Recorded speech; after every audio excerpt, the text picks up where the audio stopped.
ناظرین محترم، اس دنیا میں ڈراؤنی اور دکھ بھری لاکھوں خبریں موجود ہیں اور ہر دن کے ساتھ ایسے واقعات کی تعداد میں اضافہ ہوتا چلا جا رہا ہے۔ ایسے واقعات کو دیکھ کر اکثر یہی لگتا ہے کہ اس دنیا سے اچھائی رخصت ہو چکی ہے، لیکن آج بھی اچھے لوگ اس دنیا میں موجود ہیں اور آج کی کہانی ایک ایسے ہی بچے کے بارے میں ہے۔ یقیناً یہ کہانی آپ کی رائے بدل دے گی۔ ناظرین محترم، ٹیڈی اسٹالرڈ اپنی کلاس میں پڑھنے والے باقی بچوں سے مکمل طور پر مختلف تھا۔ وہ نہ تو اپنی کلاس میں پڑھنے والے دیگر بچوں سے بات کرتا تھا اور نہ ہی ان کے ساتھ کھیلتا تھا۔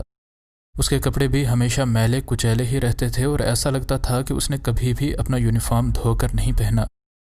الگ تھلگ رہنا اور گندا یونیفارم پہننا تو ایک طرف، لیکن ٹیڈی اپنی ٹیچر مس تھامسن کے ساتھ بھی بڑے ہی اکھڑے اور روکھے لہجے میں بات کرتا تھا۔ اکثر تو وہ کافی دیر خاموش ہی رہتا اور اگر وہ جواب بھی دیتا تو کچھ اس انداز میں کہ اسے سننے والے کو غصہ آ جائے، اور ایسا لگتا تھا کہ ٹیڈی کا دل تو بچہ ہے لیکن اس کا دماغ بوڑھا ہو چکا ہے۔ اگرچہ یہ ٹیچر اپنے سارے اسٹوڈنٹس کو یہی کہتی تھی کہ تم سب میرے لیے برابر ہو، لیکن جب بھی ٹیڈی کی نوٹ بک کی باری آتی تو وہ اس پر اپنے سرخ پین سے برے الفاظ لکھ کر اپنے دل کی بڑھاس نکالا کرتی تھی۔ اسی وجہ سے ہی ٹیڈی دوسرے بچوں کے برابر کبھی بھی نمبر نہیں لے پایا۔ ٹیڈی کے اسکول میں ہر بچے کے ریکارڈ کے لیے اس کی ایک فائل بنائی جاتی تھی جس میں اس کی سابقہ ٹیچر کے ریمارکس اور اس کی کارکردگی درج ہوتی تھی۔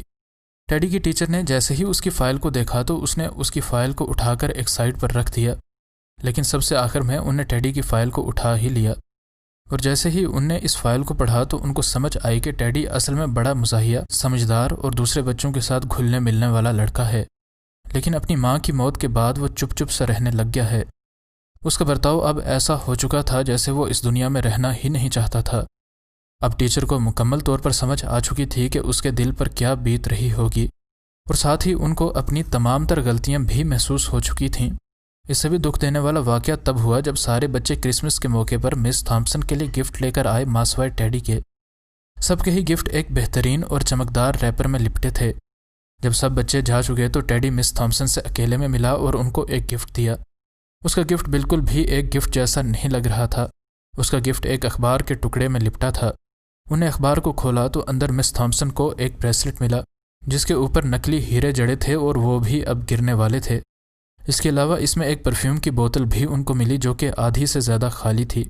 ٹیچر نے ٹیڈی کا تحفہ بہت خوشی سے قبول کیا اور ٹیڈی کے سامنے ہی اس نے وہ بریسلٹ اپنے بازو پر پہنا۔ اس کے بعد ٹیڈی وہاں سے چلا گیا۔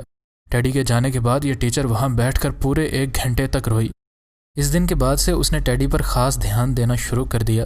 اب ٹیڈی بھی اتنا خوش نظر آتا تھا جیسے اسے ایک نئی زندگی اور جینے کی وجہ مل چکی ہو۔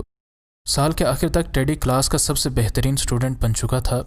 اچانک ٹیڈی اسکول گیا اور تقریباً 1 سال بعد مس تھامسن کو اس کا ایک خط موصول ہوا جس میں لکھا تھا کہ آپ اس دنیا کی بیسٹ ٹیچر ہیں۔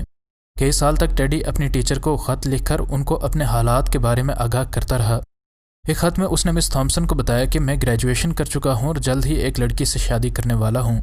اس نے یہ بھی لکھا کہ میرے والد کا بھی حال ہی میں انتقال ہوا ہے اور میرے لیے بہت خوشی کی بات ہوگی اگر آپ میری شادی میں شرکت کریں۔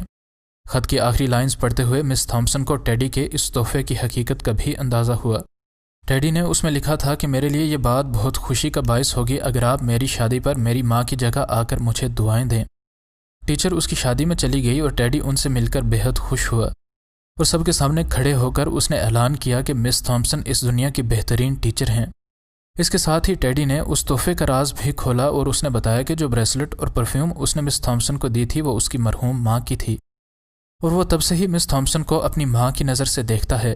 یہ الفاظ سن کر اس ٹیچر کو بہت خوشی بھی ہوئی اور اس کو دل ہی دل میں ایک بار پھر سے اس بات کا احساس بھی ہوا کہ اس کو کسی بھی بچے کے ساتھ امتیازی سلوک روا نہیں رکھنا چاہیے۔ ٹیڈی کی شادی ہو چکی تھی اور مس تھامسن دل میں ایک نئی خوشی کو لیے واپس اپنے گھر لوٹ چکی تھیں۔